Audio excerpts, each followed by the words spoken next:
Hello friends, welcome to Infopedia Learning YouTube channel and welcome to another video.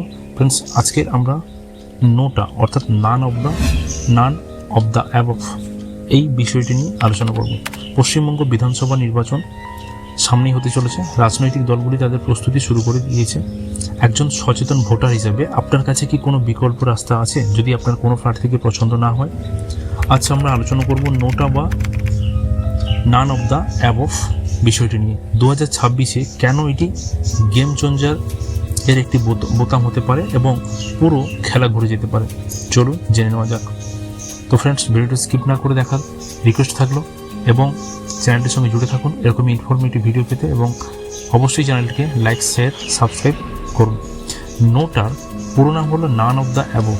ভারতের supreme কোর্টের নির্দেশে 2013 সাল থেকে ইভিএম মেশিনে এই বিকল্পটি যুক্ত করা হয়। কেন? এটি ভোটারদের একটি গণতান্ত্রিক অধিকার। যদি কোনো কেন্দ্রের সব প্রার্থীর স্বচ্ছতা বা যোগ্যতা নিয়ে আপনার মনে প্রশ্ন থাকে, তবে আপনি নোটাতে ভোট দিয়ে নিজের অসন্তোষ প্রকাশ করতে পারেন। অনেকে মনে করেন নোটাতে ভোট দেওয়া মানে ভোট নষ্ট করা, কিন্তু আসলে এটি রাজনৈতিক দলগুলোর উপর চাপ সৃষ্টি করার একটি শক্তিশালী হাতিয়ার। পশ্চিমবঙ্গের নোটার কি ইতিহাস রয়েছে?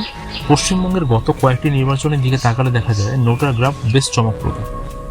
2021 সালের বিধানসভা নির্বাচনে প্রায় 1.1% ভোটার নোটা ব্যবহার করেছিলেন। অনেক গুরুত্বপূর্ণ আসনে জয় পরাজয়ের ব্যবধানের চেয়ে নোটাতে পড়া ভোটের সংখ্যা বেশি ছিল। গ্রামাঞ্চলের চেয়ে শহরাঞ্চলে বা শিক্ষিত ভোটারদের মধ্যে নোটা ব্যবহারের প্রবণতা কিন্তু অনেক বেশি দেখা গেছে। নোটা কেন এতটা গুরুত্বপূর্ণ হয়ে উঠছে? 2026 নির্বাচনে নোটা কেন এত বড় ভূমিকা পালন করতে পারে? এর পেছনে কয়েকটি মূল কারণ রয়েছে। নতুন ভোটারদের মানসিকতা। নতুন প্রজন্মের ভোটাররা অনেক বেশি সচেতন। তারা স্রেফ দলের নামে নয়, প্রার্থীর যোগ্যতার ভিত্তিতে ভোট দিতে চান। রাজনৈতিক অসন্তোষও রয়েছে। বারবার দলবদল, দুর্নীতির অভিযোগে যদি কোনো ভোটার নির্দিষ্ট কোনো দলের উপর আস্থা হারান, তবে তিনি কাউকে ভোট না দিয়ে নোটাকেই বেছে নিতে পারেন। থার্ড, প্রার্থী বাছাইয়ের চাপ। যদি কোনো কেন্দ্রে নোটার হার বাড়ে, তবে রাজনৈতিক দলগুলো পরবর্তী নির্বাচনে স্বচ্ছ ভাবমূর্তি প্রার্থী দিতে বাধ্য হবে। নোটা কি জয়ী হতে পারে? এখন প্রশ্ন হলো, যদি কোনো আসনের নোটা সবচেয়ে বেশি ভোট পায়, তবে কি নির্বাচন বাতিল হবে? না, বর্তমান নিয়ম অনুযায়ী না। যদি নোটা সব প্রার্থীর চেয়ে বেশি ভোট পায়, তবে তারা ঠিক পরের প্রার্থীকেই জয়ী ঘোষণা করা হবে। তবে নির্বাচন কমিশন এটি নিয়ে ভাবনা চিন্তা করছে, যাতে ভবিষ্যতে নোটার শক্তি বৃদ্ধি করা যায়, প্রয়োজনে পুনর্নির্বাচনও করা যায়। পরিশেষে কনক্লুশনে বলা যায় যে আপনার ভোট আপনার অধিকার।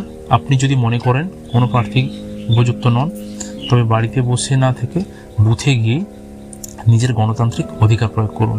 2026 নির্বাচনে আপনার একটি সিদ্ধান্তই পারে বাংলার রাজনীতির মোড় ঘুরিয়ে দিতে।